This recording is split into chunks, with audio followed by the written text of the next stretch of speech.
All right, guys. So today with me, I have Sarah. Sarah has completed a 7 week program and was able to lose 8 pounds actually. And she was able to go from 108 pounds to 100 pounds, which is really, really amazing for a person her size. So, Sarah, what were you struggling with before coming in to work with me?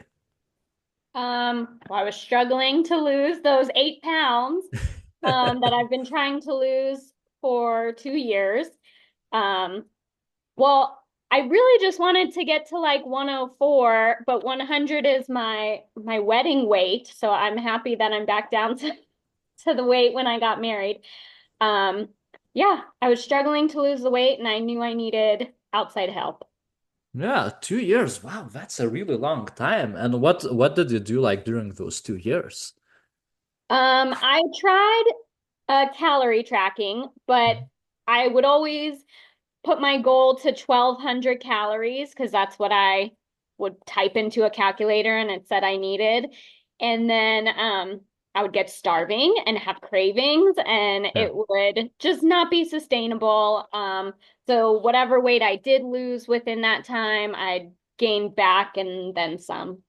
Yeah, definitely. The biggest mistake is like calorie tracking is obviously like super, super popular, but like the biggest mistake people do is they just don't know like how to set their goal. They just go Google it up. Obviously these days anybody could ask ChatGPT AI and it's gonna generate like a random number.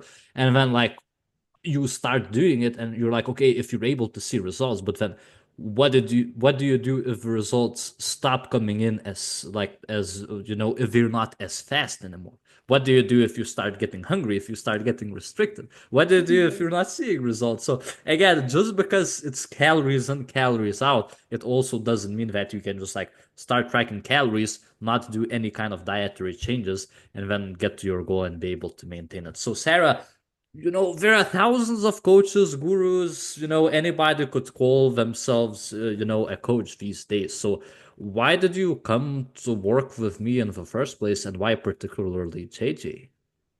I chose to work with you. I liked that you were plant-based. Even though I'm not vegan, I am primarily vegetarian with occasional seafood, but I liked that you were focused on plant-based. I also liked that you didn't put so much emphasis on protein.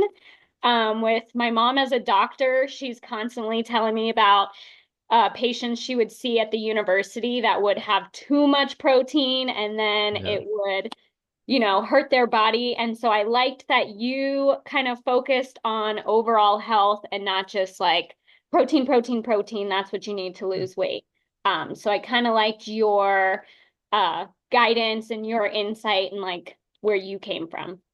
Yeah, obviously, I mean, we all have obsessed about protein at some point of our lives. I used to be in that in your shoes before, being obsessing about protein, but the biggest thing is that okay, if you're trying to get as much protein as possible, you have to ask yourself this question. Well, is my goal to be a professional bodybuilder? Am I trying to build as much muscle as possible? Is that my goal? If that's your goal, that's great, but you have to understand you're gonna have to be sacrificing a lot of things, uh time with your friends and family, your work, because like your energy is gonna suffer when you're like trying to sacrifice carbs over protein.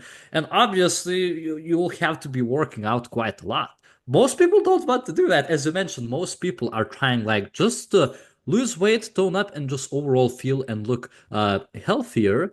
And for that, you don't have to be like obsessing about protein every single day. On top of that, again, you would have to be making sure that all of your meals are optimized for the highest amount of protein possible. You would have to be tracking protein. And again, how long could people sustain that before it gets too old?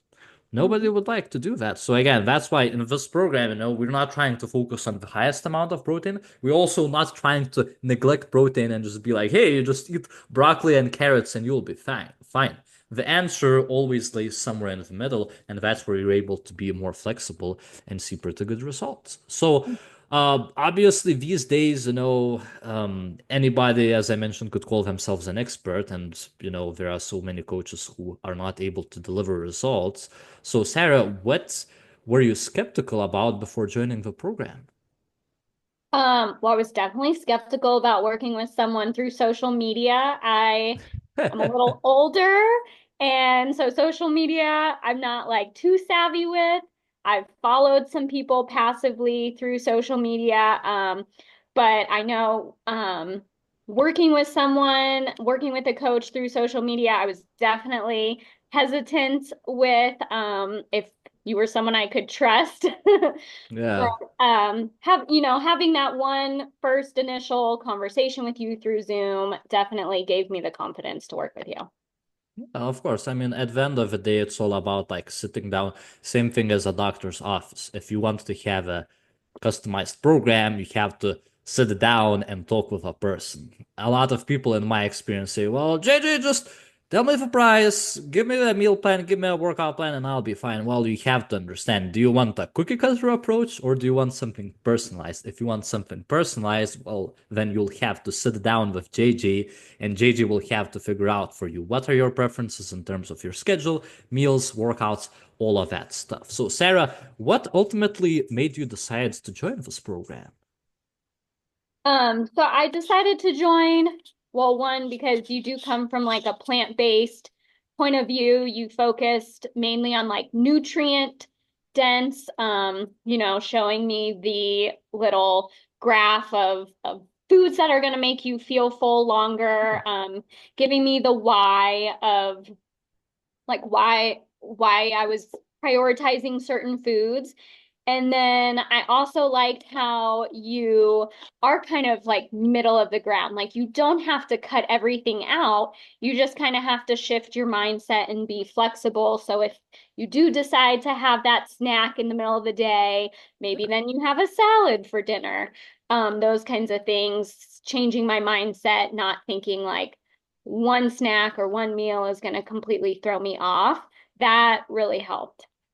Yeah, of course, 100%. Like so many people try to be like 0 to 100. I can only be like perfect, be eating everything organic, like no plastics, like whatever. I don't know, like what people come up with these days. But if that doesn't work, then I'm gonna go to town and I'm gonna be like eating whatever I want. So again, answer lays somewhere in the middle.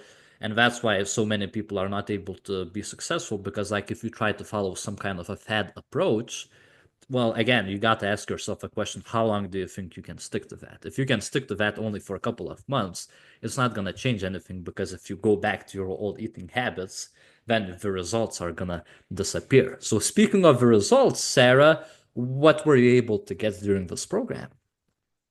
So physically, I was able to lose 8 pounds, which was awesome because I wasn't even thinking of losing that much. I am gonna continue working and continue going towards more. Um, I gained tools and confidence to be able to lose that weight and then also build muscle. So you did give me um, some like weight training plans, as well as I do go to like some fitness classes as well, but having in mind like the weight training, that was super helpful. And yeah, I mean, just the confidence to keep going on my own, I think. Yeah, I feel like I got a Yeah. lot of results. Yeah, that's amazing because at the end of the day, it's like it's not just about, as I mentioned before, it's not about just getting a meal plan and a workout plan because these days you can find it anywhere on the internet. It's also about, as you mentioned, learning that confidence and learning those skills and tools and knowing how to be able to keep going on your own and maintaining those results even after the program ends. Because I'm pretty sure nobody these days, especially, with people listening to this video, nobody is like a millionaire, so probably nobody would be wanting to be paying a coach for the rest of their lives. So it's all about coming into the program, learning the tools, learning the skills, and then knowing how to sustain that, not for 1 month, not for 2 months, but obviously for the rest of your life. And one more thing I wanted to add for anybody watching this: Sarah is probably lighter than like 99% of people, because like 108 pounds, it's a pretty small frame, because I of your should height, say because I'm 4'10", so yeah. Yeah. it's So not an because of unhealthy that, weight. yeah, some people might think like, oh, you're starving yourself. No, obviously for 4'10", 108 pounds, it's a pretty good weight. But what I'm trying to say, being able to lose 8 pounds in 7 weeks, that's about 1 pound a week. And that means that it's 1% of your body fat loss, of your body weight loss, which is super, super good. It means you were going at the right pace. So for any of you watching this, if you're, let's say, 150 pounds, or if you, let's say, 200 pounds, 1% of your body weight is actually 2 pounds a week. So what it means is that for anybody who is heavier than Sarah, if she was able to see results with 108 pounds of seeing 1 pound of weight loss a week, anybody could be able to see results, because the smaller you are, the less you weigh, and the closer you are to your goal body weight, the harder it's gonna be to lose. But would you say that it was like a hard and lengthy process for you? It actually wasn't. I was really surprised. And I was never like, sometimes I would be a little hungry and I kind of just let myself be hungry till the next meal. One of the bigger shifts I made was, instead of thinking I needed to eat small meals, my meals actually got bigger. And so Yeah. then I would be fuller longer and I wouldn't have those in between snacks that made my calories add up so much. So I was actually eating bigger meals and getting fuller for longer.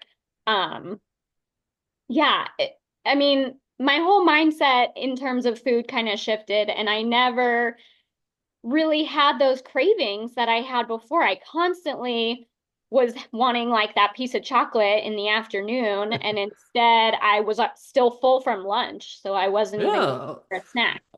of course, these days snacks are all over us, like it's all around us, with the snacks. So it's very easy, like, to before the lunch, before dinner, before breakfast, to go into the pantry, eat a couple pieces of chocolate, and that's gonna be a couple hundred calories, and that could, a couple hundred calories multiplied by 7, it's already 1,400 calories additionally a week that you actually don't need. So again, from my experience, the more you're trying to eat, the more meals, the more snacks you have throughout the day, the harder it is to lose weight, because every single time when something goes into your mouth, you have to use a willpower to stop, not to reach for that package. So what happens when you don't have to be eating like once a day. Obviously, 3 4 meals a day is plenty, but then when you reduce the amount of meals or the snacks that you eat throughout the day, you don't have to be using as much willpower. And as you mentioned, you're able to become more aware of your hunger drive.